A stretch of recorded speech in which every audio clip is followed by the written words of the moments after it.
Wala nang kwenta si Maristela Filomena. Para na siyang lumang basahan na puno ng dumi. Hindi na pwedeng gamitin, dapat na talagang itapon sa basurahan. Ang boses na yon, ang boses ni Lordino na dati ay nagpapatulog sa kanya sa tamis. Ngayon ay tila isang matalim na balisong na humiwa sa katahimikan ng pasilyo. Sa labas ng pinto ng marangyang opisina, napatigil ang mundo ni Maristela Aguas. Mahigpit ang hawak niya sa isang basket na may lamang mainit pang adobong ilonggo, ang paboritong luto ng kanyang asawa, na maingat niyang inihanda mula pa madaling araw. Ika-15 anibersaryo nila ngayon. Suot niya ang kanyang pinakamagandang bestida. Bagaman medyo kupas na ang kulay nito dahil sa dalas ng paglalaba at pagtitipid para sa kanilang kinabukasan. Narinig niya ang maharot na tawa ng isang babae, si Filomena Dalisay, ang influencer na madalas niyang makitang kasama ni Lordino sa mga business meeting. Grabe ka naman, babe. Asawa mo pa rin yon, di ba? Baka naman magwala pag nalaman niyang wala na siyang share sa resort niyo. Muling tumawa si Lordino, isang tawang walang bahid ng pagsisisi. Don't worry, Filomena. I already fixed the papers. All she has is a piece of paper saying we're married. But on paper, wala na siyang pag-aari. She's just a glorified maid in this house now. Masyado siyang boring, masyadong stiff. Hindi niya alam kung paano mag-enjoy sa pera na ako naman ang naghirap. Sa sandaling iyon, naramdaman ni Maristela ang unti-unting paghina ng kanyang mga tuhod. Ang basket na hawak niya ay dahan-dahang nadulas mula sa kanyang mga daliri. Bumagsak ang lalagyan sa sahig. Kumalat ang sarsa ng adobo sa makintab na tiles, tulad ng pagkadurog ng kanyang puso na hindi na kailanman mabubuo muli. Wala siyang narinig na tunog ng pagkabasag, ngunit sa loob ng kanyang dibdib, bawat piraso ng kanyang pagkatao ay nagkapira-piraso. Ang kanyang lalamunan ay nanikip. Tila may nakabara na tuyong tinik na pumipigil sa bawat hininga. Nais niyang sumigaw. Nais niyang pumasok sa loob at sampalin ang asawang itinuring niyang buhay. Ngunit ang kanyang katawan ay naging parang yelo, malamig, manhid, at tila hindi na kanya.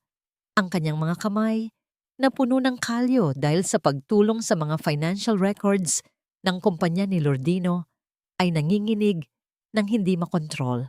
Ang bawat sentimong tinipid niya, ang bawat gabing hindi siya natulog para lamang masiguradong maayos ang cash flow ng kanilang negosyo, ay itinuring lang palang basura ng taong pinakapinagkatiwalaan niya. Napatingin siya sa kanyang refleksyon sa salamin ng pinto. Nakita niya ang isang babaeng mukhang pagod. May mga linyang dulot ng stress sa paligid ng mga mata at buhok na hindi na nadala sa parlor dahil mas pinili niyang ibili ng bagong gamit sa pararalan si Isabela. Kumpara kay Filomena na nagliliwanag sa alahas at makeup, tunay ngang mukha siyang lumang basahan. Dahan-dahan siyang umatras, bawat hakbang ay tila paglakad sa ibabaw ng nagbabagang uling. Ang bawat sulok ng gusaling iyon na siya ang nag-asikaso ng mga permits at loan applications ay tila biglang naging dayuhan sa kanya. Hindi niya namalayan na nakarating siya sa parking lot. Ang ulan ay nagsimulang pumatak, sumasabay sa mga luhang hindi na niya kayang pigilin. Ang kanyang paningin ay lumabo, hindi dahil sa ulan, kundi dahil sa katotohanang ang 15 taon ng kanyang buhay ay isang malaking kasinungalingan. Sa gitna ng kanyang pagkawasak, isang mukha ang pumasok sa kanyang isipan, ang kanilang anak na si Isabela. Ano ang sasabihin niya sa bata? Paano niya ipapaliwanag na ang amang tinitingala nito ay isang halimaw na nakasuot ng mamahaling Amerikana? Napahawak si Maristela sa kanyang dibdib. Sinasapo ang hapdi na tila sinusunog ang kanyang kaluluwa.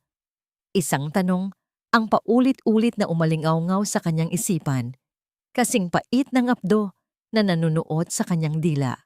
Hanggang kailan mo kayang tiisin ang sakit para sa isang taong matagal ka na palang itapon sa kanyang alaala? Mami, totoo ba? Wala na ba talaga tayong halaga kay Papa? Ang tanong na yon ni Isabela, na binitiw sa gitna ng kadiliman ng kanilang sala, ay tila isang malamig na daggers na tumusok sa natitira pang buo sa puso ni Maristela. Pagpasok pa lamang niya sa pinto ng kanilang marangyang bahay, isang bahay na bawat kanto ay siya ang nagpili ng disenyo, bawat kurtina ay siya ang nagtahi, ay bumungad sa kanya ang kanyang 12 taong gulang na anak. Nakaupo ang bata sa sahig, yakap-yakap ang kanyang mga binti, at ang kanyang mga mata ay tila mga lawan ng pait na nag-uumapaw sa luha. Hindi agad nakasagot si Maristela. Ang kanyang katawan ay basang-basa pa rin ng ulan, at ang amoy ng malansang adobo na kumalat sa kanyang suot na bestida ay tila isang paalala ng kanyang kabiguan. Lumapit siya sa anak at naramdaman ang panginginig nito. Nalaman niya na naroon din pala si Isabela sa opisina kanina. Balak sanang isorpresa ang ama para sa anibersaryo. Ngunit ang tanging narinig nito ay ang malupit na pagtataksil ng sariling magulang. Hush, Isabela. Huwag kang makinig sa mga sinabi niya. Pilit na pagpapatatag ni Maristela sa kanyang boses. Bagaman sa loob niya ay gusto na niyang gumuho ang kisame para tabunan ang lahat ng sakit. Hindi tayo basura. Hinding-hindi. Pero narinig ko siya, Mami. Sabi niya, boring ka raw. Sabi niya, kailangan na tayong palitan. Ang bawat hikbi ni Isabela ay tila kulog sa pandinig ni Maristela. I hate him. I hate this house. Sa sandaling iyon, nagbago ang ihip ng hangin sa loob ng dibdib ni Maristela. Ang lungkot na kanina ay nagpaparalisa sa kanya ay napalitan ng isang nagbabagang determinasyon. Hindi siya pwedeng manatili sa isang lugar kung saan ang kanyang dangal ay tinatapak-tapakang parang dumi sa kalsada. Tiningnan niya ang paligid, ang mga mamahaling chandelier, ang leather na sofa, ang mga painting na binili gamit ang perang siya ang nag-audit at nagtipid. Lahat ng ito ay nakakasuka na ngayon sa kanyang paningin. Ang bawat gamit dito ay may bahid ng pagsisinungaling ni Lordino. Mabilis na pumasok si Maristela sa kanilang silid. Kumuha siya ng isang malaking lumang maleta. Ang maletang dala niya noong lumuwas siya mula sa Iloilo, bit-bit ang kanyang mga pangarap. Isang marahas na kilos ang ginawa niya sa pagbubukas ng cabinet. Isinilid niya ang mga damit ni Isabela, ang kanyang sariling mga lumang uniforme, at ang ilang pirasong alahas na pamana pa ng kanyang ina. Bawat tupi ng damit ay puno ng galit. Bawat pagsasara ng zipper ay tila isang pagputol sa ugnayan niya sa lalaking naging mundo niya sa loob ng 15 taon. Mag-iimpake tayo, anak. Aalis tayo rito ngayon din, deklara niya sa gitna ng paghikbi. Saan tayo pupunta, Mami? Wala na tayong pera, diba? Sabi ni Papa. Kinuha na niya ang lahat. Tanong ni Isabela habang pinupunasan ang kanyang mga mata gamit ang kanyang munting kamay. Huminto si Maristela at hinarap ang anak. Hinawakan niya ang magkabilang balikat ni Gisabela. Mayroon pa tayong natitira, anak. Ang ating dangal at ang Iloilo. Babalik tayo sa lolo at lola mo. Doon, kahit asin lang ang ulam natin, alam kong hindi tayo pagtataksilan ng dagat. Sa gitna ng gabi, habang ang buong subdivision ay mahimbing na natutulog, lumabas ang mag-ina, bit-bit ang 2 maleta. Ang tunay na bigat ay hindi ang mga gamit na dala nila, kundi ang mga alaalang kailangan nilang iwanan. Bago sila sumakay sa taxi na magdadala sa kanila sa pier, huminto si Maristela sa harap ng gate. Inilabas niya mula sa kanyang bulsa ang isang litrato, ang kanilang wedding photo na nakasabit sa sala kanina. Kumuha siya ng lighter mula sa kanyang bag.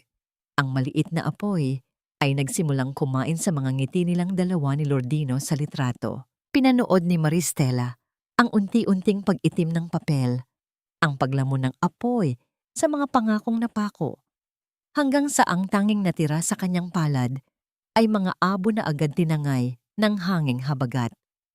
Ang kanyang mga mata ay tuyo na, ngunit ang kanyang puso ay tila isang uling na bagaman namamatay na ang apoy ay nananatiling napakainit. Habang umaandar ang sasakyan palayo sa marangyang bahay na naging kulungan ng kanyang kaluluwa, hindi lumingon si Maristela. Ngunit sa kanyang isipan, isang tanong ang hindi niya maalis-alis. Isang lihim na hindi pa niya lubos na nauunawaan. Bakit parang masyadong mabilis ang paglipat ng lahat ng ari-arian? May iba pa bang kasabwat si Lordino na mas malapit sa kanya kaysa sa inaasahan niya? Ang bawat butil ng asin na dumidikit sa aking balat ay tila mga maliliit na karayom na nagpapaalala sa akin kung gaano ako kababa bumagsak. Ang amoy ng alat sa hangin ng Iloilo ay hindi na katulad ng dati na nagbibigay sa kanya ng kapayapaan noong siya ay bata pa.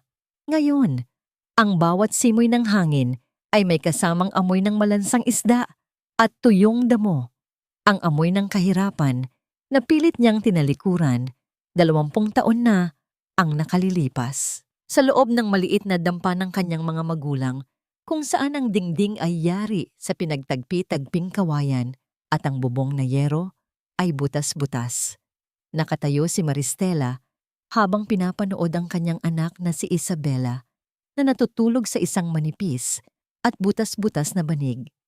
Wala ng aircon, wala ng malambot na kama, wala ng banyong may mainit na tubig. Ang tanging naririnig ni Maristela ay ang malakas na paghampas ng mga alon sa dalampasigan at ang huni ng mga kuliglig na tila nanunukso sa kanyang kalagayan. Ang kanyang mga kamay na dati ay humahawak lamang ng ballpen at calculator sa isang malamig na opisina, ngayon ay namumula at mahapdi dahil sa maghapong paglalaba ng mga maruruming damit ng kanilang mga kapitbahay para lamang may maibili ng bigas. Kinuha niya ang kanyang cellphone, ang tanging mamahaling bagay na natira sa kanya.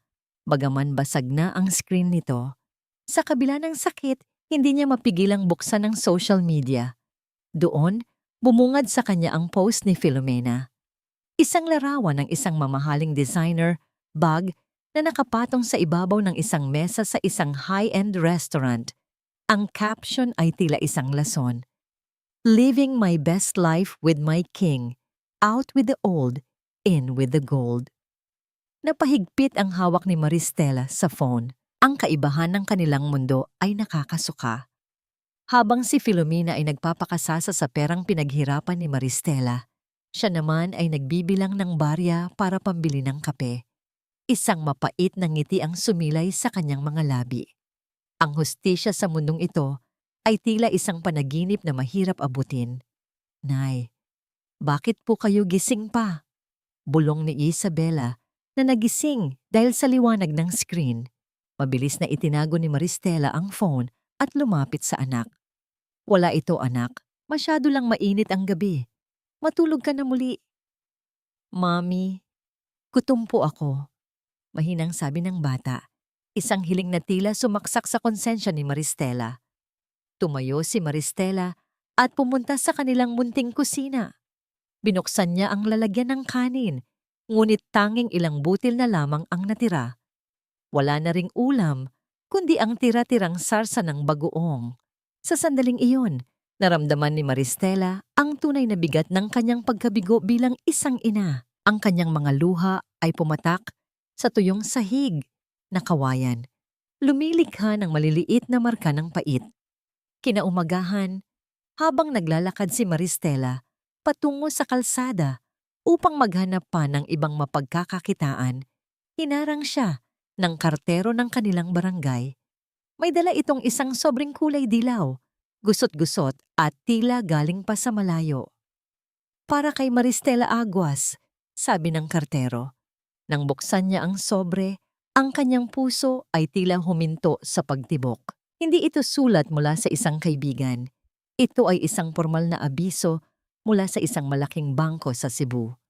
Ayon sa dokumento, si Maristela ay nakalista bilang isang co-maker sa isang loan na nagkakahalaga ng milyon-milyong piso, isang utang na hindi niya kailanman nilagdaan. Nanigas ang kanyang buong katawan habang binabasa ang huling bahagi ng sulat. Kung hindi niya mababayaran ang unang hulog sa loob ng 30 araw, ang maliit na lupang kinatatayuan ng dampa ng kanyang mga magulang ay kukunin ng bangko dahil ito ang ginawang kolateral. Napatingin si Maristela sa malayo, sa asul na dagat na tila walang pakialam sa kanyang dusa. Isang panibagong tanong ang bumulabog sa kanyang isipan. Isang takot na mas matindi pa sa gutom. Paano nakuha ni Lordino ang titulo ng lupa ng aking mga magulang nang hindi ko nalalaman? At hanggang saan pa kaya ang kaya niyang gawin para tuluyan akong ibaon sa limot?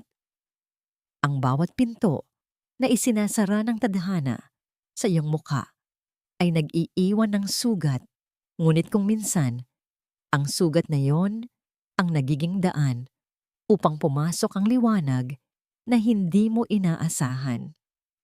Hawak ang nanginginig na sobre ng bangko, tila nawalan ng lakas ang mga binti ni Maristela. Ang lupang kinalakihan niya, ang kaisa-isang ari-arian ng kanyang mga magulang na pinagbuwisan ng pawis at dugo ng kanyang yumaong ama, ay nakataya na ngayon sa isang kasalanang hindi naman niya ginawa. Alam niya ang estilo ni Lordino, ang mapanlinlang nitong mga ngiti, habang pinapapirma siya ng mga dokumentong akala niya ay para sa kinabukasan ni Gisabela.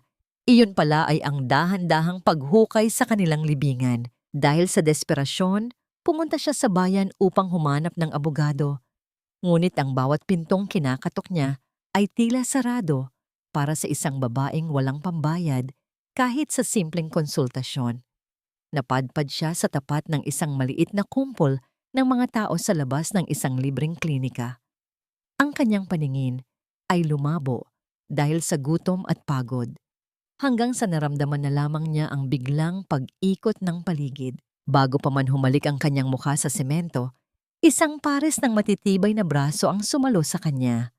Ang huling narinig niya ay isang mahinahon, ngunit baritonong boses na tumatawag sa kanyang malay. "Miss? Miss, naririnig mo ba ako?" Huminga ka ng malalim. Nang magmulat siya ng mata, puting kisame at amoy ng antiseptic ang bumungad sa kanya. Nakahiga siya sa isang kama sa loob ng klinika. Sa kanyang tabi ay isang lalaking may salamin. Suot ang isang simpleng puting polo at may mga matang bakas. Ang pagod ngunit puno ng malasakit. Siya si Dr. Iñaki Villamor. "Masyadong mababa ang blood sugar mo at mukhang wala ka pang tulog sa loob ng ilang araw," wika ni Iñaki habang inaayos ang swero sa kamay ni Maristela. "Hindi mo kailangang patayin ang sarili mo sa pag-aalala, anuman ang pinagdadaanan mo." Napabaling ang tingin ni Maristela sa gilid, kung saan nakalapag ang dilaw na sobre ng bangko. Isang mapait na buntong hininga ang kumawala sa kanyang mga labi. "Minsan, doktor, ang mamatay ay tila mas madali kaysa harapin ang bukas na wala ka ng matitirhan." Hindi sumagot si Iñaki ng pabalang. Sa halip, kinuha niya ang sobre at iniabot ito kay Maristela nang may respeto. "Nakita ko ang pangalan mo sa sobre, Maristela Aguas. Hindi ba ikaw ang accountant na sinasabi ng mga tao rito na tumutulong sa mga maliliit na kooperatiba noon? Alam mo, ang kailangan mo ngayon ay hindi lang gamot, kundi isang kakampi." Sa loob ng ilang oras na pamamalagi niya roon, nalaman ni Maristela na si Iñaki ay isang gwardyadong doktor na madalas magbigay ng serbisyo sa mga mahihirap sa Iloilo. Mayroon din itong sugat sa puso, isang biyudong pilit na itinatayo ang sarili habang nagpapalaki ng anak. Sa gitna ng kanilang pag-uusap, hindi sinasadyang napansin ni Iñaki ang mga financial records na sinusulat ni Maristela sa likod ng isang lumang resibo habang nagpapahinga. "Ang husay mo sa numero," puna ni Iñaki. Ang kanyang boses ay puno ng paghanga.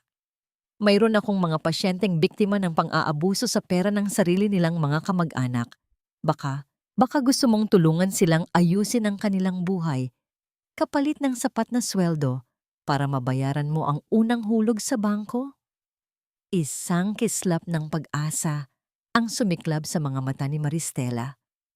Sa unang pagkakataon, matapos ang mahabang panahon, hindi siya tiningnan bilang isang lumang basahan, kundi bilang isang taong may halaga at kakayahan. Ngunit habang hawak niya ang kamay ni Iñaki, sa isang pasasalamat, isang malamig na kaba ang dumaan sa kanyang batok. Sa labas ng klinika, isang itim na sasakyan ang dahan-dahang dumaan at ang bintana nito ay bahagyang bumaba. Isang pamilyar na pares ng mga mata ang nakatingin sa kanya mula sa loob. Isang matang puno ng inggit at puot. Bakit narito sa Iloilo ang mga tauhan ni Filomena? At ano ang balak nilang gawin ngayong unti-unti na namang nakakatayo si Maristela mula sa pagkakalubog? Cheers to our new life, Lordino. Hayaan mo na yung dati mong asawa na mabulok sa hirap sa probinsya. She's out of our lives for good. Ang boses na yon ni Filomena na narinig ni Maristela sa isang video clip na nag-viral sa social media ay tila isang malakas na sampal na yumanig sa kanyang pagkatao. Sa video, makikita ang marangyang yate sa gitna ng asul na dagat ng Palawan. Si Lordino ay nakasuot ng mamahaling linen shirt, hawak ang isang baso ng champagne, habang si Filomena ay nakasandal sa kanyang balikat. Suot ang isang sing-sing na may malaking diamante. Ang sing-sing na matagal nang ipinangako ni Lordino na ibibigay kay Maristela sa kanilang ika-15 anibersaryo.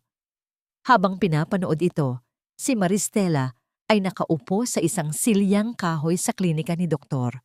Iñaki, ang kanyang mga daliri ay punong-puno ng tinta mula sa pag-aayos ng mga gusot na financial records ng mga mahihirap na mangingisda.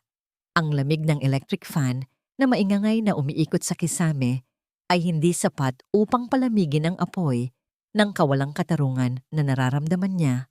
Bawat tawa ni Lordino sa video ay tila isang pako na ibinabaon sa kanyang dignidad.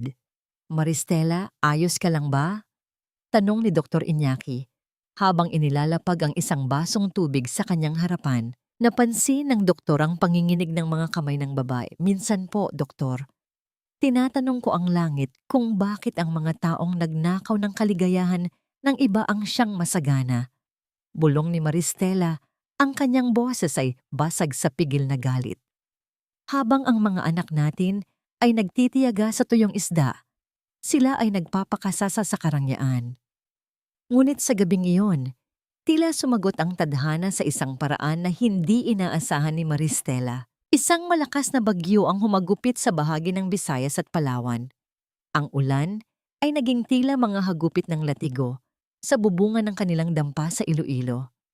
Sa gitna ng kadiliman ng gabi, sa isang madulas at kurbadang kalsada sa Palawan, ang marangyang sasakyan ni Lordino ay mabilis na humaharurot.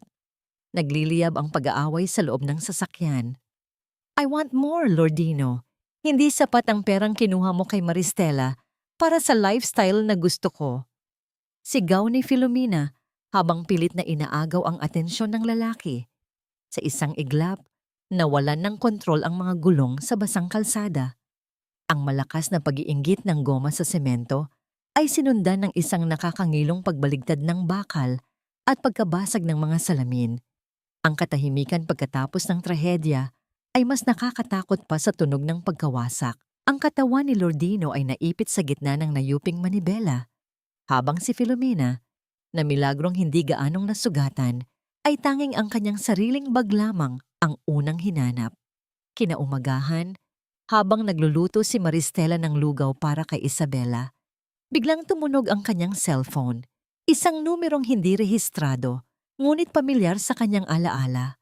Nang sagutin niya ito, isang boses na puno ng hikbi at desperasyon ang bumungad sa kanya. Maristela, anak, tulungan mo kami. Iyon ang boses ng kanyang biyenan, si Doña Aurora Vergara, ang babaeng tumalikod sa kanya at kumampi kay Filomena upang makuha ang kanilang mga ari-arian. Ang boses na dati ay puno ng kapalaluan ay ngayon ay tila isang basang sisiw na nagmamakaawa. Anong kailangan niyo, ma'am? Matigas na tanong ni Maristela. Bagaman ang kanyang puso ay nagsisimulang tumibok ng mabilis. Si Lordino, naaksidente sila sa Palawan. Maristela, paralisado ang asawa mo. Iniwan kami ni Filomena sa ospital. Dala ang lahat ng pera at ATM card ni Lordino. Wala kaming pambayad. Wala kaming malapitan. Ikaw lang ang legal na asawa na nakalista sa insurance, Maristela. Parang awa mo na. Huwag mo kaming pabayaan. Napahawak si Maristela sa lababo. Ang kanyang paningin ay nakatitig sa munting apoy ng kanilang kalan. Ang tadhana ay naglatag ng isang malupit na laro. Ang lalaking nagsabing siya ay giyera at walang kwenta ay ngayon ay nakadepende sa kanyang isang pirasong pirma. Sa kabilang silid, narinig ni Maristela ang tawa ni Isabela habang naglalaro. Isang mabigat na desisyon ang kailangang gawin. Pupunta ba siya upang iligtas ang lalaking sumira sa kanyang buhay?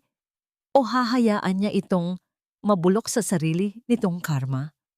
Hindi ako kumuha ng nursing course para lang magpunas ng laway at dumi ng isang lalaking wala ng silbi, Aurora. Kung gusto mong may mag-alaga sa anak mo, tawagan mo ang dakilang martyr niyang ex-wife. Ang boses ni Filomena ay kasing talas ng labaha habang umaalingaw-ngaw sa loob ng madilim at masikip na apartment na kanilang nilipatan matapos ma-freeze ang mga bank accounts ni Lordino. Wala na ang mabangong amoy ng mamahaling pabango. Ang tanging nanunuot sa ilong ay ang amoy ng gamot at ang mapanghing paligid ng silid kung saan nakahiga si Lordino. Si Lordino, na dati ay puno ng kislap ang mga mata at tuwid kung tumayo, ngayon ay tila isang buhay na bangkay na nakatitig lamang sa kisame. Ang kanyang kalahating katawan ay paralisado at ang kanyang dila ay tila naging isang mabigat na piraso ng laman na hindi makabuo ng malinaw na salita. Naririnig niya ang lahat. Nararamdaman niya ang bawat hapdi ng katotohanan na ang babaeng pinagpalit niya sa kanyang pamilya ay ang babaeng unang dudura sa kanyang pagkatao kapag wala na siyang maibigay. Nakikita ni Lordino mula sa gilid ng kanyang mga mata si Filomena na abala sa pag-iimpake ng kanyang mga mamahaling relo at alahas. Isang lalaking hindi pamilyar kay Lordino ang pumasok sa silid at kinuha ang mga kahon ng sapatos na gawa sa mamahaling balat. Filomena! Huwag! Gamot ko yan! Pilit na pagsasalita ni Lordino, ngunit ang lumabas lamang sa kanyang bibig ay isang gumaralgal at basag na tunog na mahirap intindihin. Lumingon si Filomena sa kanya, hindi awa kundi pandidiri ang nakaukit sa kanyang mukha. Manahimik ka, Lordino. Ang mga relong ito, ang pambayad ko sa hotel at sa mga utang na iniwan mo sa akin. Akala ko ba tycoon ka? Yun pala, puro utang at nakaw na pera lang ang meron ka. You're a loser now. Pumasok sa silid si Doña Aurora, ang ina ni Lordino, na may hawak na isang maliit na baso ng tubig. Ang kanyang buhok ay gulo-gulo at ang kanyang mga mata ay lubog sa pag-iyak. Filomena, parang awa mo na. Kailangan ni Lordino ng therapy. Huwag mong kunin ang huling pera sa vault. Para sa kanya yan. Isang malakas na pagtulak ang ginawa ni Filomena kay Aurora, dahilan upang mabitawan ng matanda ang baso. Ang tubig ay kumalat sa sahig, tulad ng huling pag-asa ng kanilang pamilya. Umalis ka sa harap ko, matandang ulyanin. Magpasalamat kayo at hindi ko pa kayo iniiwan sa kalsada. Pero malapit na. Magsama kayo ng anak mong lumpo. Lumabas si Filomena sa silid habang tumatawa. Dala ang lahat ng mahahalagang dokumento na ninakaw niya mula sa safe ni Lordino. Naiwan ang mag-ina sa katahimikan na puno ng pagsisisi. Lumapit si Aurora sa kama at hinawakan ang kamay ng anak. Ang bawat patak ng luha ng matanda ay tila kumukulong tubig na nagpapaso sa konsensya ni Lordino. Sa unang pagkakataon, naisip ni Lordino si Maristela. Naisip niya ang mga gabing may sakit siya at hindi natutulog si Maristela para lamang punasan ang kanyang noo. Naisip niya ang pagmamahal na itinapon niya para sa isang palsipikadong alindog. Habang ang gabi ay lumalalim, narinig ni Lordino ang boses ni Filomena mula sa kabilang kwarto. May kausap ito sa telepono, isang lalaking tinatawag niyang babe. Oo, nakuha ko na ang titulo ng lupa sa Iloilo. Ibenta na natin ito bukas na bukas din. Wala nang pakialam ang lumpo na to. Pagkatapos nito, Aalis na tayo papuntang Singapore. Hayaan silang mabulok dito. Ang bawat salita ni Filomena ay tila isang hatol ng kamatayan para kay Lordino. Ang lupang kaisa-isang alaala ng mga magulang ni Maristela ay malapit nang mawala ng tuluyan dahil sa kanyang sariling katangahan. Ang kanyang puso ay tumibok ng mabilis, puno ng takot at pagsisisi, ngunit ang kanyang katawan ay nananatiling bilanggo ng sariling pagkakamali. Paano niya mababawi ang lahat kung pati ang sarili niyang tinig ay ipinagkait na sa kanya ng tadhana? Hindi lahat ng sugat ay nagpapahina sa atin. Ang ilan ay nagsisilbing apoy na nagpapatigas sa bakal ng ating pagkatao. Sa isang maliit na sulok ng klinika ni Dr. Iñaki, isang lumang lamesang kahoy ang naging saksi sa muling pagkabuhay ni Maristela Aguas bilang isang dalubhasa sa pananalapi. Wala na ang amoy ng sabon at pagod mula sa paglalaba. Ngayon, ang kanyang paligid ay puno ng mga papeles, resibo, at mga kalkulasyong naglalayong bawiin ang katarungang matagal nang ipinagkait sa mga tulad niyang biktima ng panlilinlang. Sa bawat numerong kanyang sinusulat, tila muling nabubuo ang mga piraso ng kanyang sarili. Hindi na siya ang babaeng nakayuko at tumatanggap lamang ng mga masakit na salita. Ngayon, ang kanyang mga mata ay may kislap ng talino at determinasyon. Sa harapan niya ay nakaupo si Aling Rosa, isang biyudang mangingisda na balak nakawan ng lupa ng isang tusong kooperatiba. Huwag po kayong mag-alala, Aling Rosa. Hindi nila makukuha ang lupa nyo. Mali ang computation ng interest na ibinibigay nila sa inyo at labag ito sa batas. Paliwanag ni Maristela sa wikang Taglish habang mabilis na pinapatakbo ang kanyang mga daliri sa isang hiram na laptop. Ang kanyang boses ay kalmado, ngunit puno ng awtoridad. Ang boses ng isang babaeng alam ang kanyang ipinaglalaban. Mula sa pintuan, tahimik na nakasandal si Dr. Iñaki habang pinagmamasdan ang ginagawa ni Maristela. May ngiti sa kanyang mga labi na hindi lamang bunga ng paghanga sa galing ng babae, kundi pati na rin sa unti-unting paghilom ng kaluluwa nito. Lumapit siya dala ang isang tasa ng mainit na kape at dahan-dahang inilapag ito sa tabi ni Maristela. "You look different today, Maristela," bulong ni Iñaki. Ang kanyang boses ay banayad. "You look like a queen who just found her crown again." Bahagyang namula ang mga pisngi ni Maristela. "Salamat, Iñaki. Pakiramdam ko, sa pagtulong ko sa kanila, natutulungan ko na rin ang sarili kong makabangon. Hindi ko hahayaang may iba pang babaeng matulad sa akin na ninanakawan ng kinabukasan dahil lang sa hindi sila marunong sa numero." Sa kabilang banda, si Isabela ay masaya ring nakikipaglaro sa anak ni Iñaki sa bakuran ng klinika. Ang halakhak ng bata ay tila musikang nagpapawi sa lahat ng pait ng kahapon. Ang Iloilo, na dati ay simbolo ng kanyang pagbagsak, ngayon ay naging kanlungan ng kanyang muling pagsilang. Gayunpaman, sa gitna ng katahimikan ng gabi, nang mag-isa na lamang si Maristela sa kanyang munting opisina, sinubukan niyang buksan ang isang lumang email account na matagal na niyang hindi nagagamit. Ang account na ginamit niya noong nagsisimula pa lamang ang kumpanya ni Lordino. Dahan-dahan niyang nire-refresh ang inbox hanggang sa mahagip ng kanyang mga mata ang isang thread ng usapan noong nakaraang taon. Ang pamagat ng email ay "Final Draft for Signature, Iloilo Property." Binuksan niya ang attachment at nanlamig ang kanyang buong katawan. Isang scan na kopya ng dokumento ang bumungad sa kanya. Doon, nakita niya ang kanyang sariling pangalan at pirma sa ilalim ng isang kasunduan na ginagawang kolateral ang lupa ng kanyang mga magulang. Ngunit nang titigan niya itong mabuti, napansin niya ang isang maliit na pagkakamali. Ang paraan ng pagkurba ng titik S sa kanyang pangalan ay hindi kanya. Ito ay isang pirma na ginaya, ngunit may isang bakas na tanging ang may-ari lamang ang makakaalam. Sa ibaba ng email, nakita niya ang mensahe mula sa isang hindi kilalang sender patungo sa private email ni Filomena. The forgery is perfect. She will never know until the bank knocks on her door. Nangginig ang kamay ni Maristela habang hinahawakan ng mouse. Hindi lamang pala pagnanakaw ang ginawa sa kanya.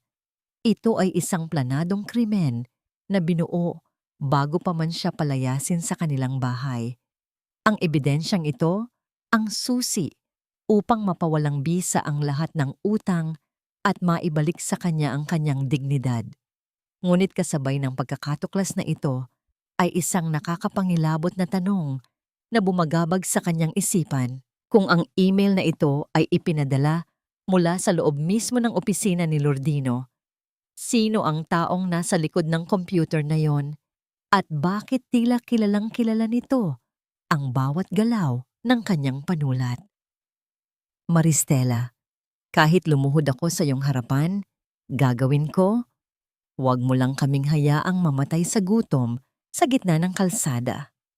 Ang boses na yon, na dati ay puno ng awtoridad at mapang-aping tono ng isang matapobreng biyenan, ay ngayon ay tila isang basag na plaka na nagmamakaawa.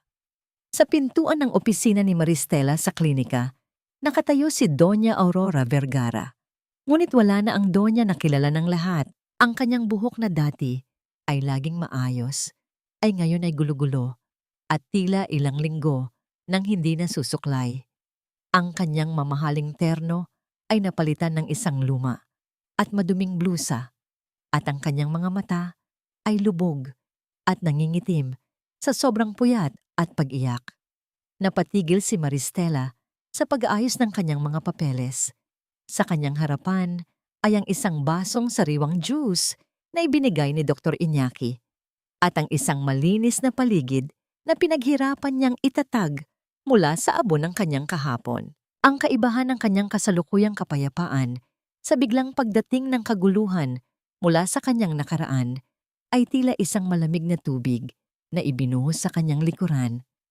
Naramdaman ni Maristela ang mabilis na pagtibok ng kanyang puso, hindi dahil sa takot, kundi dahil sa halo-halong emosyon, puot, awa, at ang sariwang alaala ng gabi nang itaboy siya ng matandang ito habang bitbit ang umiiyak na si Isabela. Ang kanyang mga daliri ay mariing kumapit sa gilid ng mesa hanggang sa mamuti ang kanyang mga kuko. Ang kanyang lalamunan ay nanuyo. Tila may mga butil ng buhangin na pumipigil sa kanyang pagsasalita. Bakit kayo narito? Mahinang tanong ni Maristela. Ang kanyang boses ay malamig at walang bahid ng emosyon. Paano niyo nalaman ang lugar na ito? Humakbang papasok si Aurora. Ang kanyang mga kamay ay nanginginig habang pilit na inaabot ang laylayan ng mesa ni Maristela. Wala na kaming ibang mapuntahan, Maristela. Si Filomena, kinuha niya ang lahat. Pinalayas niya kami sa tinutuluyan naming apartment. Si Lordino, iniwan niya sa isang pampublikong ward. Walang gamot, walang pagkain. Maristela, nagkamali ako. Akala ko ay mahal niya ang anak ko. Yun pala ay ang pera lang namin ang kailangan niya. Isang mapait na tawa ang kumawala sa mga labi ni Maristela. Ang bawat salita ni Aurora ay tila isang kumpisal ng isang taong huli na ang lahat. Nagkamali kayo? Sinabihan ko kayo noon, Ma'am Aurora. Pero anong sabi niyo? Sabi niyo ay wala akong kwentang asawa dahil hindi ako marunong mag-ayos ng sarili at masyado akong kuripot. Ngayon, ang taong pinili niyo ang siyang nagpakita sa inyo ng tunay na kahulugan ng salitang walang kwenta. Dahan-dahang lumuhod si Aurora sa sahig. Ang kanyang mga tuhod ay tumama sa matigas na semento nang walang pag-aalinlangan. Ang kanyang mga hikbi ay tila isang marahas na paghabol sa hininga na nagpapayanig sa kanyang matandang katawan. Patawarin mo ako, Maristela. Sa ngalan ni Isabela, parang awa mo na. Huwag mo kaming pabayaan. Sa sandaling iyon, pumasok si Dr. Iñaki sa silid. Nakita niya ang eksena at ang labis na dusa sa mukha ni Maristela. Hindi siya nagsalita, ngunit ang kanyang presensya ay nagsilbing angkla para sa naguguluhang damdamin ng babae. Kumuha si Maristela ng isang basong tubig at dahan-dahang inilapag ito sa harap ng matanda. Isang maliit na kilos ng humanidad na mas masakit pa sa anumang sampal para kay Aurora.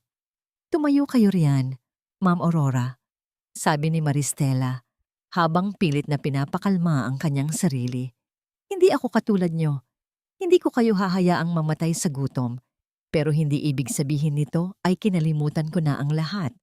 Inalalayan ni Iñaki ang matanda na maupo sa silya. Nang medyo kumalma na si Aurora, kinuha niya mula sa loob ng kanyang maduming bag ang isang gusot na sobre. "May dala ako, Maristela. Ito ang mga dokumentong hindi nagawang sunugin ni Filomena bago siya umalis. Narinig ko siya kagabi. Pupunta siya rito sa Iloilo bukas. May nakipagkasundo sa kanya na bibilhin ang lupa ng mga magulang mo sa halagang barya lang para mabilis siyang makalipad patungong Singapore." Nanlamig ang buong pagkatao ni Maristela. Ang kanyang mga mata ay nanlaki habang tinitingnan ang petsa sa dokumento. Bukas, ang kanyang huling alaala ng kanyang mga magulang ay nakatakdang ipagpalit sa isang piraso ng tiket sa eroplano ng babaeng sumira sa kanyang buhay. "Sino ang bibili ng lupa, Aurora?" tanong ni Maristela. Ang kanyang boses ay puno ng panganib. "Hindi ko alam ang pangalan, pero ang sabi niya ay isang malaking developer mula sa Cebu," sagot ni Aurora. "Maristela, kailangang mapigilan mo siya. Kung hindi, wala nang matitira sa'yo at sa amin." Napatingin si Maristela kay Iñaki at pagkatapos ay sa dokumentong hawak niya. Isang matinding laban ang nagaganap sa loob ng kanyang isipan. Ang katarungan ay nasa kanyang mga kamay, ngunit kailangan niyang harapin ang demonyong bumubulag sa kanya sa takot sa loob ng mahabang panahon. Isang malaking katanungan ang naiwan sa hangin habang ang araw ay unti-unting lumulubog sa dalampasigan ng Iloilo. Sino ang misteryosong developer mula sa Cebu na handang makipagsabwatan kay Filomena? At sapat na ba ang lakas ni Maristela upang harapin ang huling bagsak ng martilyo ng tadhana? Ang akala mo ba ay mananatili akong basahan na maaari mong tapakan habang buhay, Filomena? Tingnan mo ang iyong paligid dahil ang lupang kinatatayuan mo ngayon ay ang magiging saksi sa iyong huling pagbagsak. Ang boses ni Maristela ay hindi na nanginginig. Nakatayo siya sa gitna ng tuyong damuhan ng kanilang bakuran sa Iloilo, sa tapat mismo ng lugar kung saan balak pirmahan ang bilihan ng lupa. Sa kanyang harapan, bumaba mula sa isang itim na van si Filomena Dalisay. Suot ang isang matingkad na pulang bestida at mamahaling salamin sa mata. Isang imahe ng karangyaan na tila isang malaking insulto sa kahirapan ng paligid. Kasama nito ang isang lalaking nakasuot ng barong na nagpapakilalang abogado at isang kinatawan ng developer mula sa Cebu. Ang tunog ng mga takong ni Filomena sa tuyong lupa ay tila bawat pintig ng galit sa dibdib ni Maristela. Ngunit sa pagkakataong ito, hindi si Maristela ang unang umiwas ng tingin. Ang kanyang paningin ay matalas, kasing talim ng mga dokumentong mahigpit niyang hawak sa loob ng isang folder. "Wow, Maristela, ang ganda na pala ng tinatrabahuan mo, ha? Isang maliit na klinika sa gitna ng kawalan?" Ang mapanguyam na tawa ni Filomena ay tila kiss-kiss ng basag na bote sa semento. "Umalis ka na sa harap ko. This property is already mine. I have the papers and I have the right to sell it. Don't make this harder for yourself. Baka pati itong bulok na dampa nyo ay ipagiba ko ngayon din." Ngunit hindi natinag si Maristela. Humakbang siya pasulong. Bawat yapak ay puno ng bigat ng 15 taong pagtitiis. "Ang mga papel na hawak mo, Filomena, ay kasing peke ng iyong pagkatao. Alam ko ang ginawa mo. Alam ko ang tungkol sa email. Alam ko ang tungkol sa palsipikadong pirma na ginawa niyo sa loob ng kumpanya ni Lordino." Bahagyang nagbago ang ekspresyon sa mukha ni Filomena.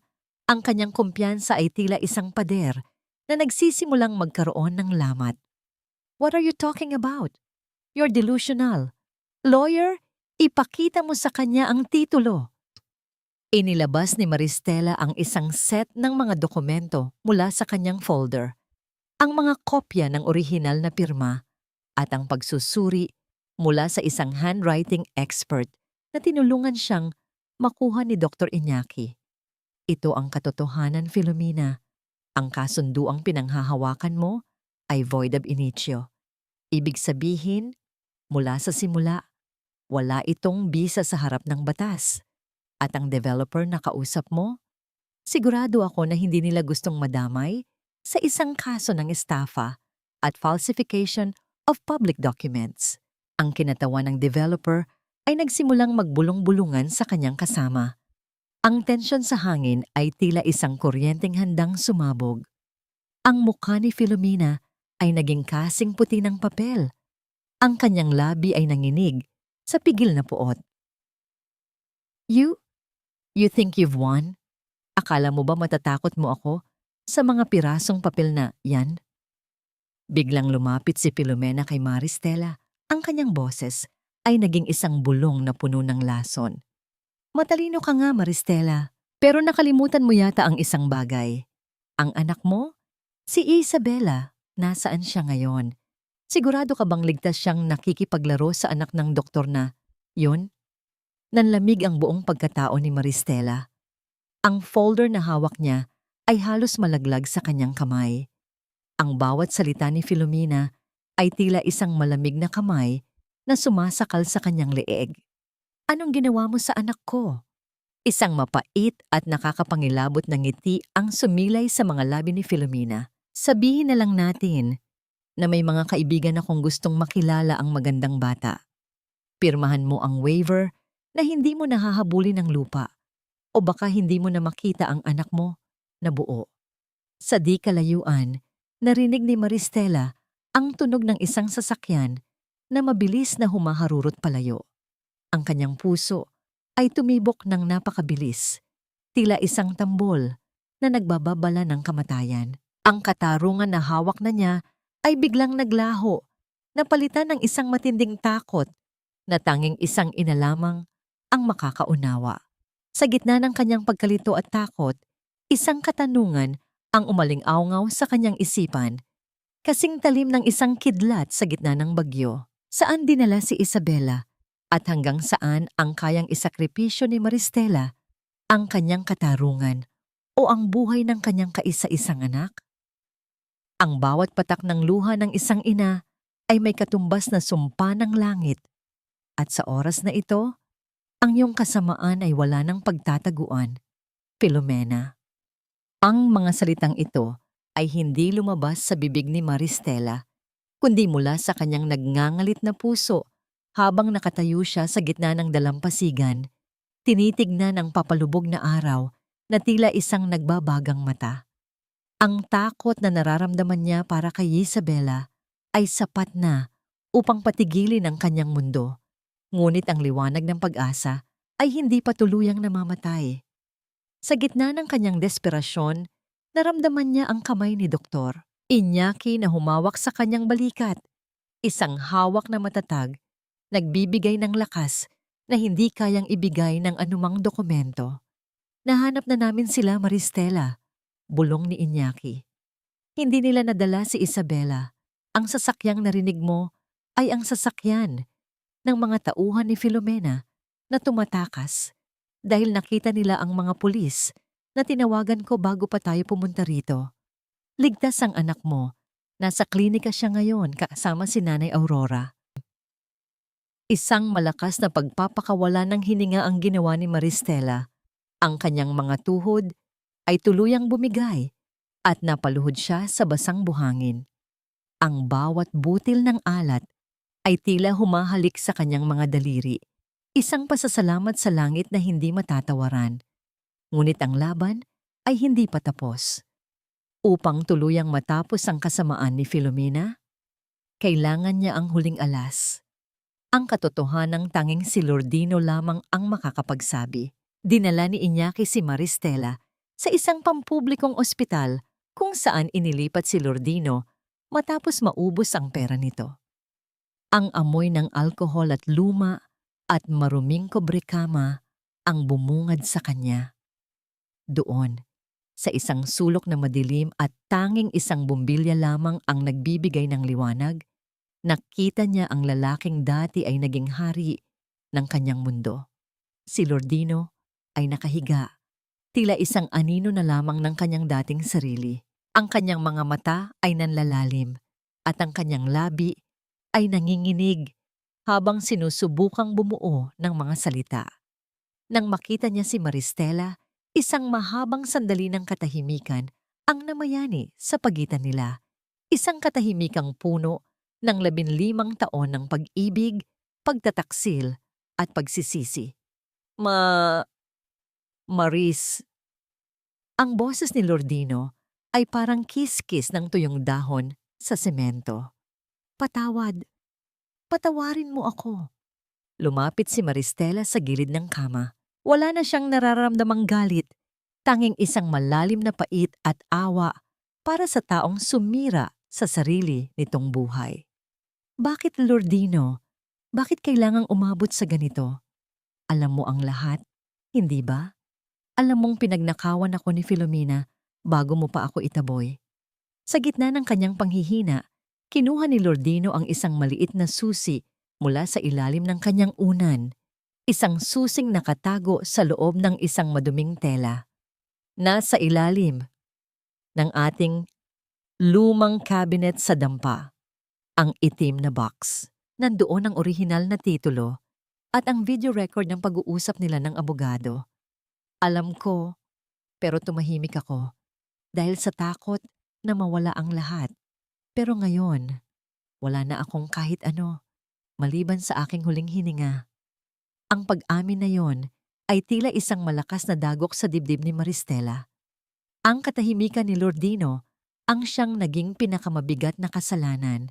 Ngunit sa gitna ng dusa, nakita ni Maristela ang pagbagsak ng isang butil ng luha mula sa mata ni Lordino. Isang luhang huli na, ngunit tapat. Ibinibigay ko na ang lahat sa inyo ni Isabela. Bulong muli ni Lordino habang ang kanyang boses ay unti-unti nang humihina. Mabuhay kayo nang malaya. Huwag niyo na akong alalahanin. Kinuha ni Maristela ang susi.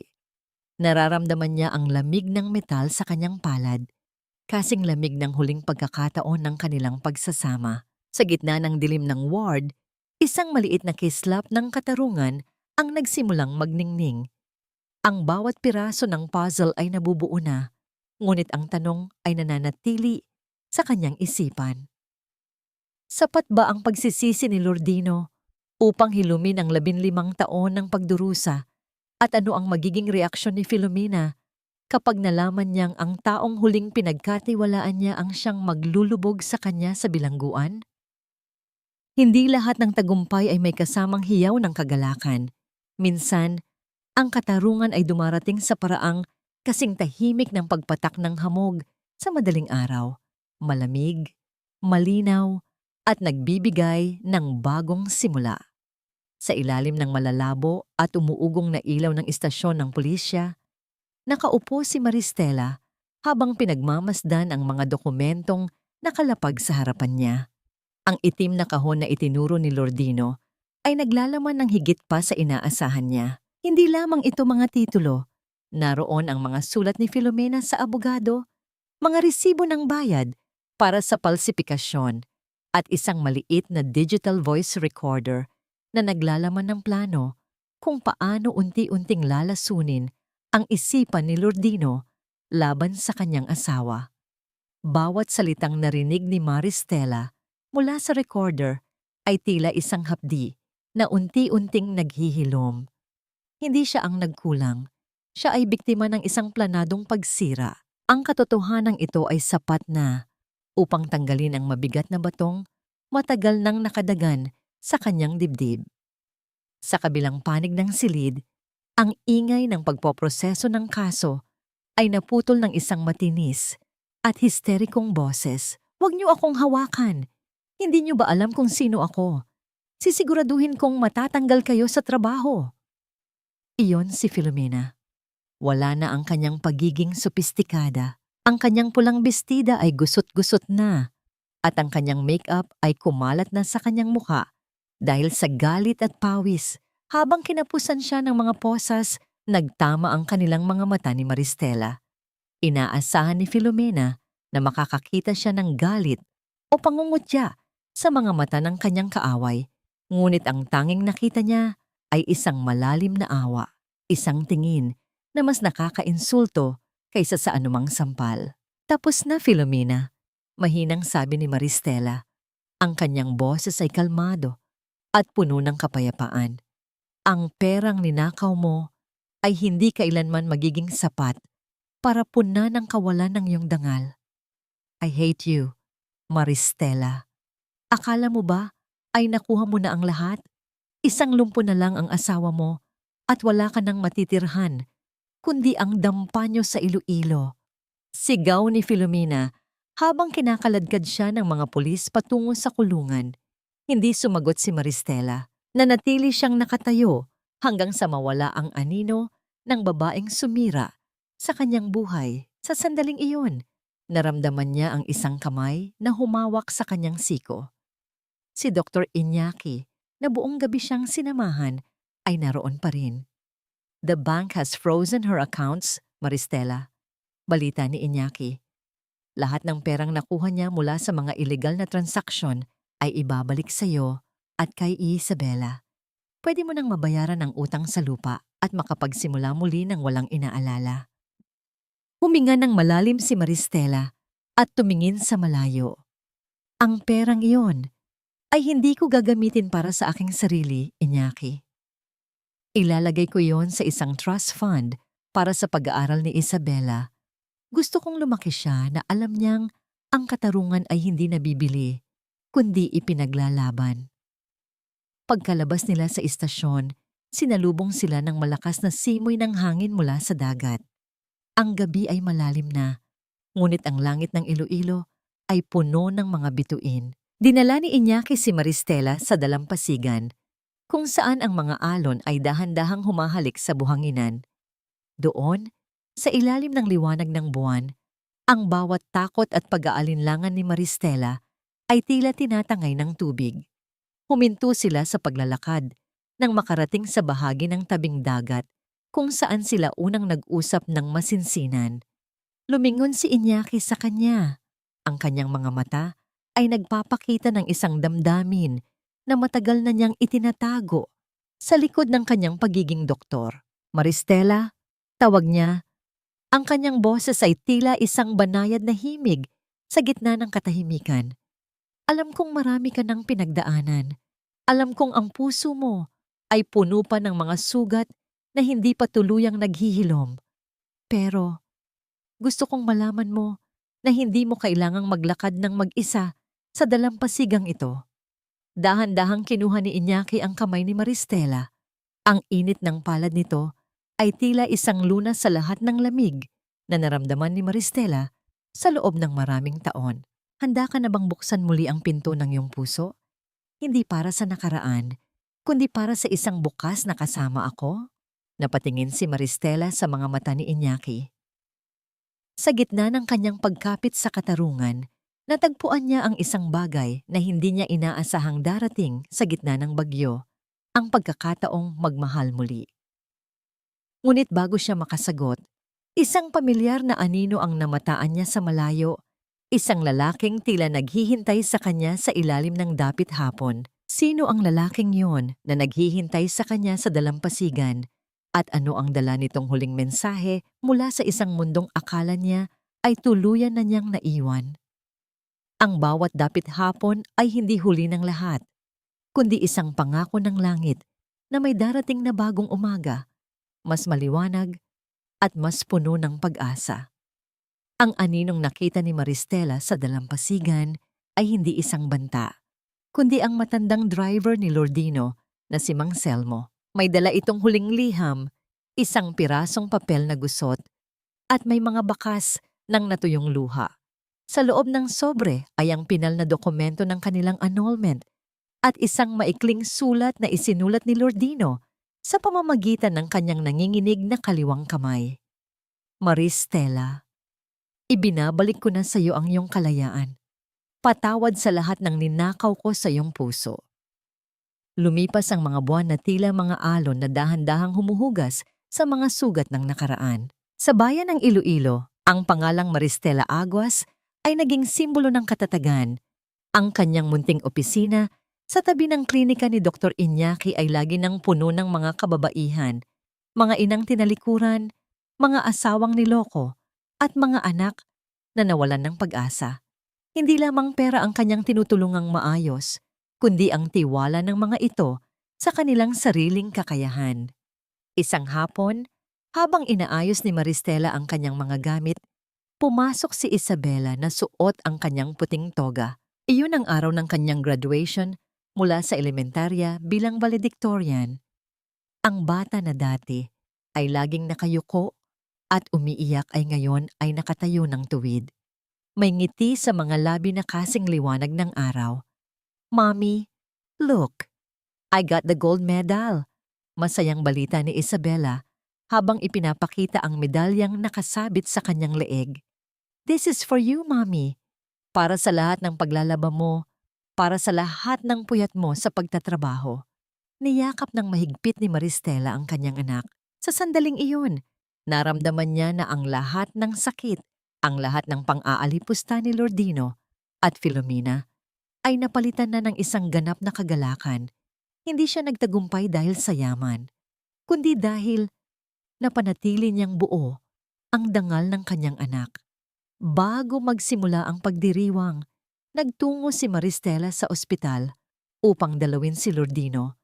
Sa huling pagkakataon, nakita niya ang lalaki na nakaupo sa isang wheelchair sa ilalim ng isang puno sa hardin ng ospital. Wala na itong kakayahang magsalita, ngunit nang makita nito si Maristela at si Isabela na nakatoga, ang mga mata nito ay nag-uumapaw sa pagsisisi at paghanga.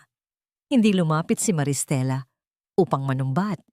Tumayo lamang siya sa malayo at tumango. Isang senyales ng ganap na pagpapatawad, hindi para kay Lordino, kundi para sa sarili niyang kapayapaan. Pagtalikod niya, baon niya ang katotohanang ang karma ay hindi kailangang madumihan. Ang iyong sariling mga kamay, ang buhay na mismo, ang marunong maningil sa tamang panahon. Pagdating ng dapit hapon, naglakad sina Maristela at Dr. Iñaki sa dalampasigan kung saan sila madalas mag-usap. Ang langit ay nagkukulay kahel at lila. Isang tanawin na tila isang obra maestra ng pag-ibig. Ang tunog ng mga alon ay tila isang banayad na kanta na nagpapatulog sa mga alaala ng bagyo. Huminto si Iñaki at hinarap si Maristela. Inilabas niya ang isang simpleng singsing. Hindi ito kasing laki ng diamanteng ipinagmalaki ni Filomena, ngunit ito ay ginto, matibay at tapat. "Maristela, 15 taon kang naglingkod sa isang maling tao." Simula ni Iñaki, ang kanyang boses ay tila isang bulong ng hangin sa gabi. "Ngayon, hayaan mo namang ako ang maglingkod sa iyo. Hindi ko maipapangako ang isang palasyo, pero ipinapangako ko ang isang tahanan kung saan ang iyong luha ay hinding-hindi na muling magiging dahil sa pait. Handa ka na bang maging bahagi ng aking bawat bukas?" Tumingin si Maristela sa malawak na dagat at pagkatapos ay sa mga mata ni Iñaki. Naramdaman niya ang init ng kamay nito na humahawak sa kanyang palad. Wala nang kaba, wala nang takot. Sa dulo ng kanyang mahabang paglalakbay mula sa karangyaan patungo sa kahirapan, natagpuan niya ang tunay na kayamanan, ang kanyang sarili, at ang pag-ibig na walang hinihinging kapalit. Dahan-dahang tumango si Maristela, habang ang mga luha ng kaligayahan ay dahan-dahang dumadaloy sa kanyang mga pisngi.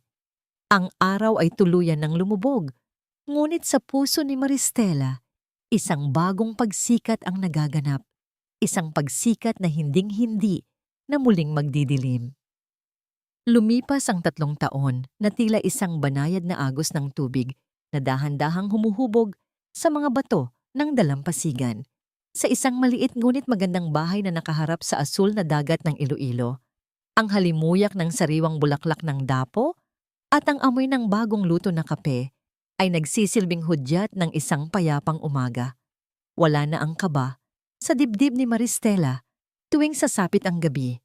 Ang bawat hininga niya ngayon ay malalim, malaya, at puno ng pasasalamat. Nakatayo si Maristela sa veranda, pinagmamasdan ng kanyang anak na si Isabela. Ang dalagita ay abala sa pag-aayos ng kanyang mga libro para sa kolehiyo. Hindi na ito ang batang umiiyak sa madilim na sala. Si Isabela ngayon ay isang matatag na babae. Taglay ang talino ng kanyang ina at ang kabutihan ng loob na hindi nabahira ng pait ng kahapon. Minsan, kapag tumitingin si Isabela sa salamin, ang nakikita niya ay hindi ang anino ng isang pamilyang nawasak, kundi ang liwanag ng isang inang hindi sumuko. Isang hapon, nakatanggap si Maristela ng balita tungkol kay Filomena. Ang babaeng dati ay nagpapakasasa sa nakaw na yaman ay nananatiling bilanggo ng sarili nitong kasamaan sa loob ng rehas. Wala na ang kanyang mga alahas, wala na ang kanyang mga tagahanga sa social media. Ang tanging natira sa kanya ay ang mapait na katotohanan na ang kagandahang walang kaluluwa ay madaling kumukupas sa harap ng hustisya. Si Lordino naman ay dahan-dahang pumanaw noong nakaraang taon sa katahimikan ng isang hospice center. Sa kanyang huling sandali, ang tanging hiling niya ay makita ang isang larawan ni Maristela at Isabela na masaya. Hindi man sila bumalik sa kanya. Namatay siyang bitbit ang kapatawarang ipinagkaloob ni Maristela. Isang kapatawarang hindi dahil sa karapat-dapat siya, kundi dahil ayaw na ni Maristela na maging bilanggo ng galit. Hon, handa na ang sasakyan. Hinihintay na tayo sa bayan para sa opening ng bagong livelihood center. Tawag ni Dr. Iñaki habang dahan-dahang yumayakap mula sa likuran ni Maristela. Isinandal ni Maristela ang kanyang ulo sa balikat ng kanyang asawa. Sa bawat tibok ng puso ni Iñaki, nararamdaman niya ang seguridad na hindi kailanman naibigay ng pera o marangyang mansyon. Ang kanilang pag-ibig ay hindi parang isang mabilis na apoy na madaling mamatay. Ito ay parang isang matandang puno na malalim ang ugat, handang humarap sa anumang bagyo. Handa na ako, Iñaki, nakangiting sagot ni Maristela. Salamat sa pagtuturo sa akin na ang tunay na tagumpay ay hindi nasusukat sa dami ng iyong pag-aari, kundi sa dami ng buhay na iyong nabago. Habang papalayo ang kanilang sasakyan sa dalampasigan, ang araw ay muling nagsimulang sumikat, nagbibigay ng ginintoang kulay sa bawat alon. Ang kwento ni Maristela Aguas ay hindi lamang kwento ng isang babaeng pinagtaksilan. Ito ay isang paalala sa bawat kababaihan na kahit gaano katindi ang bagyo ng buhay, hanggat mayroon kang dangal at pagmamahal sa iyong puso, lagi kang makakahanap ng daan pauwi sa iyong sariling kapayapaan. Ang pagpapatawad ay hindi nangangahulugang pagkalimot. Ito ay ang pagtanggap na ang nakaraan ay wala ng kapangyarihang saktan ka sa kasalukuyan. At sa dulo ng lahat, ang katarungan ng langit ay laging dumarating sa mga taong marunong maghintay ng may integridad. Ang kwento ng kanyang buhay ay nagtatapos dito, hindi sa isang hiyaw ng paghihiganti, kundi sa isang matamis at tahimik na ngiti ng isang malayang kaluluwa.